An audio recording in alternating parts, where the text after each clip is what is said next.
साथियों नमस्कार, मैं सोमनाथ मंडल अपने चैनल क्विक एजुकेशन हब में आपका एक बार पुनः स्वागत करता हूं।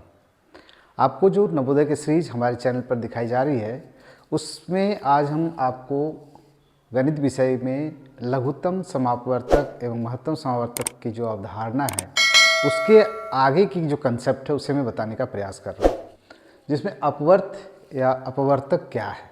जैसे हम लोग लघुत्तम समापवर्तक कहते हैं और महत्तम समापवर्तक कहते हैं। तो अपवर्त आखिर है क्या, तो इसे समझने के लिए मैं एक दो उदाहरण आपको देना चाहता हूँ। जैसे हम यहाँ पर एक उदाहरण लेते हैं 2, 3, 4। इनमें हम इनका अपवर्त निकालते हैं। तो अपवर्त का सीधा सा अर्थ होता है गुणज। अपवर्त का सीधा सा अर्थ क्या होता है? गुणज। तो 2 का गुणज क्या क्या होगा? 2, 4, 6, 8, इस तरह से 2 के गुणज बढ़ते जाएंगे। उस प्रकार 3 का गुणज क्या होगा? 3, 6, 9, 12, इस तरह से गुणज बढ़ते जाएंगे। 4 का गुणज क्या होगा? 4, 8, 12, 16, 20। तो इस प्रकार हम देखेंगे कि इन सभी संख्याओं में गुणज का काम हो रहा है, यानी गुणन का काम हो रहा है। 2, 4, 4, 6, 8, यानी 2 को हम बार बार जब गुना करते हैं, 2 को 1 से करते हैं 2, 2 को 2 से करते हैं 4, 2 को 3 से करते हैं 6, 2 को 4 से करते हैं 8, 3 को उस तरह गुणन करते हुए हम आगे बढ़ाते हैं। तो ये इसका गुणज हुआ।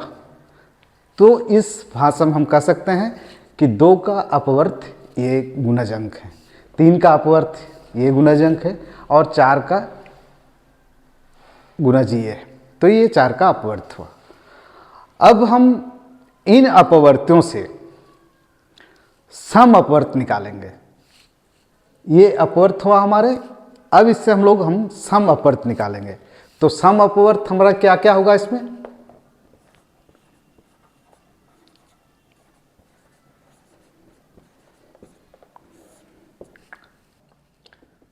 12। तो 12 के बाद और आगे बढ़ाएंगे तो क्या आएगा? 24, क्योंकि 12 की भी बढ़ेगा। फिर आएगा क्या? 36, फिर आएगा क्या? 48, जो इन तीनों गुणजों को आगे बढ़ाने पर हमें मिल सकता है। तो ये हमारा क्या हो गया?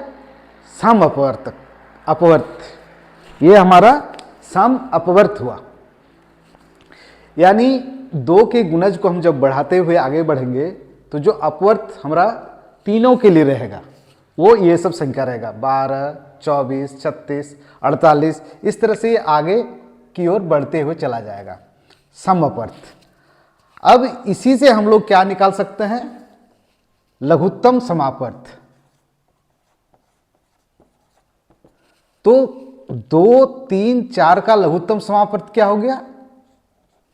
12। लघुत्तम मतलब सबसे छोटा। तो हमारा सबसे छोटा अंक क्या हो गया? 12।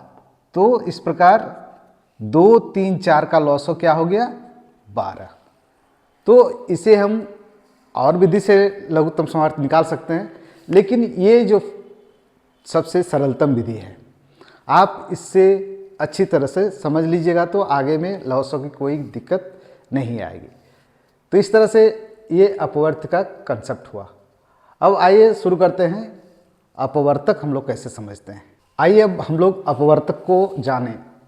तो अपवर्तक का जो सीधा सा अर्थ है कि वह किस किस संख्या से विभाजित होता है। जैसे अपवर्त में गुणन को हम लोग किए, अपवर्तक में उसका उल्टा क्रिया होगा। जैसे मान लिया जाए यहाँ मेरे पास है 4, तो 4 कौन कौन संख्या से भाग जाएगा? 1, 2 और स्वयं 4 से। ठीक है। और एक संख्या लेते हैं 6, 1, 2, 3 और 6 से। तो ये 4 का अपवर्तक हुआ। 4 का अपवर्तक हुआ कि 4 किससे किससे पूर्ण विभाजित हो जाता है। और ये 6 हुआ जो 1, 2, 3, 6। तो इस तरह हम लोग देखें कि 6 का अपवर्तक हो गया 1 2 3 6। अब हम लोग इन अपवर्तकों में सम अपवर्तक निकालते हैं।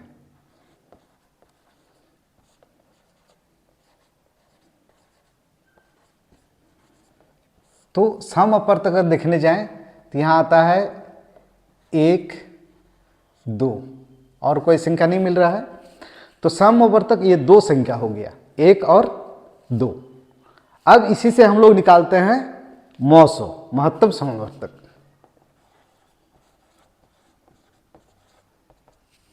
तो महत्तम मतलब सबसे बड़ा, अपवर्तक में सबसे बड़ा, तो यहाँ सबसे बड़ा क्या संख्या है 2, तो ये हमारा महत्तम समवर्तक क्या हो जाएगा 2। 4 और 6 का महत्तम समवर्तक क्या हो जाएगा 2। इसे अलग विधि से हम निकाल सकते हैं, जैसे 4 से 6 का हम लोग मौसा निकालते हैं, तो 4 1 के 4 2 और 2 को 4 से भाग दें तो 4, तो ये मेरा क्या आ गया मौसो। और इस विधि से भी मेरा उत्तर क्या आया है 2।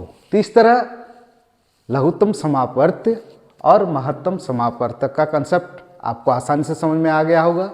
आइए कुछ इसका और उदाहरण से हम लोग इसे स्पष्ट करने का प्रयास करते हैं। आइए अब कुछ हम उसका हल करने का प्रयास करते हैं। यहाँ एक प्रश्न आपको स्क्रीन पर दिखाई दिया जा रहा है कि वह संख्या ज्ञात करो जो 15, 20 और 30 से पूर्णतः विभाज्य हो। तो इससे हम लोग किस प्रकार निकाल सकते हैं, तो इसमें 2 विधि से आपको बताने का प्रयास कर रहा हूँ। पहला, जिसको हम लोग अभी गुणनखंड विधि से बताए थे, 15,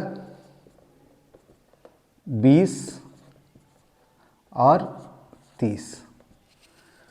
तो पहले अपवर्त विधि से हम लोग इसको निकालने का प्रयास करते हैं। 15 का गुणज जो आएगा 15, 30, 45, 60, 75, 90 इस तरह से बढ़ते जाएगा।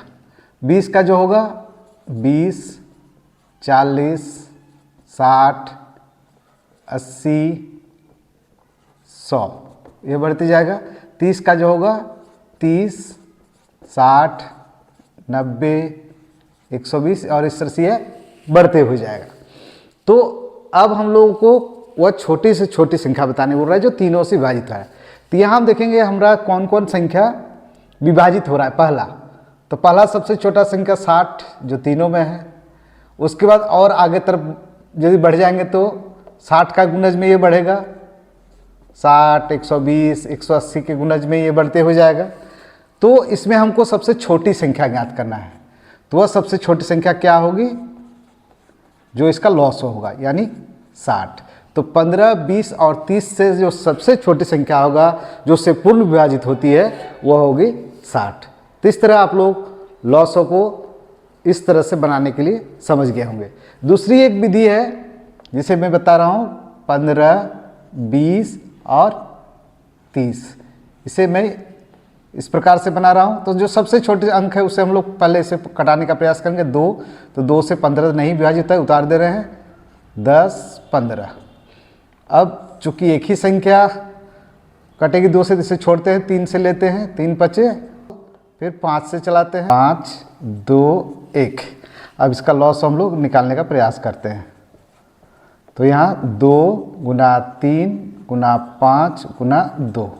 अब इसको गुणन करते हैं, 2 3 6, 6 5 30, 30 दूना 60। तो इस तरह हम लोग का दोनों का जो लॉसों का उत्तर आ रहा है वो है 60। यानी 15, 20 और 30 से जो न्यूनतम छोटी संख्या पूर्ण विभाजित होगी वह होगी 60। तो इस तरह इस लॉसों का कंसेप्ट आप आसानी से समझ चुके होंगे। अब आइए आपको मौसों के कुछ कंसेप्ट बताने का प्रयास कर रहा हूँ। आइए मौसों के बारे में कुछ समझने का प्रयास करते हैं। एक प्रश्न आपको स्क्रीन में दिखाई पड़ रहा होगा कि एक नाप है जिसमें 24 मीटर, 32 मीटर और 44 मीटर का माप दिया है। तो वो बड़ी से बड़ी माप की इकाई क्या होगी या कितने मीटर की होगी जो उसको पूरी वो नाप सके। तो हम उसको 2 विधि में हल करने का प्रयास करते हैं। आइए समझते हैं। तो हम लोग चूँकि पहले महत्तम समावर्तक में पढ़ चुके हैं कि किस तरह से महत्तम समावर्तक निकाला जाता है। तो पहले हम लोग 24 का निकालते हैं।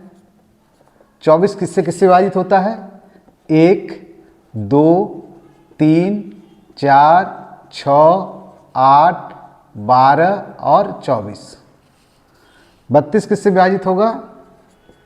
1, 2, 4, 8, 16, 32। 44 किससे विभाजित होगा?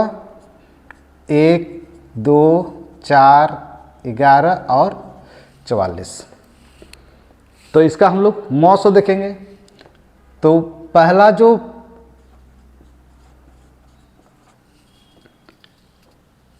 चार तीनों में जो सबसे छोटी है वो क्या है? 4।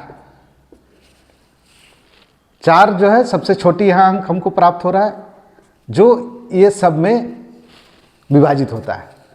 तो 4 मीटर का अगर हमारे पास नाप होगा तो ये 24 मीटर, 32 मीटर और 44 मीटर के नाप को पूर्ण रूप से नाप जाएगा। तो इसका अर्थ है कि महत्तम समावर्तक विधि से हम इसको आसानी से ज्ञात कर सकते हैं। इसका दूसरा विधि भी आप देख सकते हैं यहाँ पर, 24 और 32। तो एक बार चलाए 24, 8, 24, 8 दिए 24, कट गया। अभी 8 से हम लोग 44 को भाग दे रहे हैं। 8 पंचे 40, 4, 8 से चलाए तो हमें क्या अंक प्राप्त हो गया? 4 मीटर। यानी मौसो हमारा जो प्राप्त हुआ वो 4 मीटर का हुआ। तो इस तरह से हम लोग इस लंबाई की जो सबसे बड़ी से बड़ी इकाई होगी वो होगी 4 मीटर की छड़। तो इस तरह आप लोग लॉस और मौसो के प्रश्न को आसानी से हल करने के लिए आप सीख गए होंगे, आशा करते हैं, और अभ्यास करते रहें। मैं आगे कुछ और प्रश्न आपको अभ्यास के लिए देता रहूँगा। आज के लिए इजाज़त दीजिए। वीडियो देखने के लिए आपका बहुत बहुत धन्यवाद।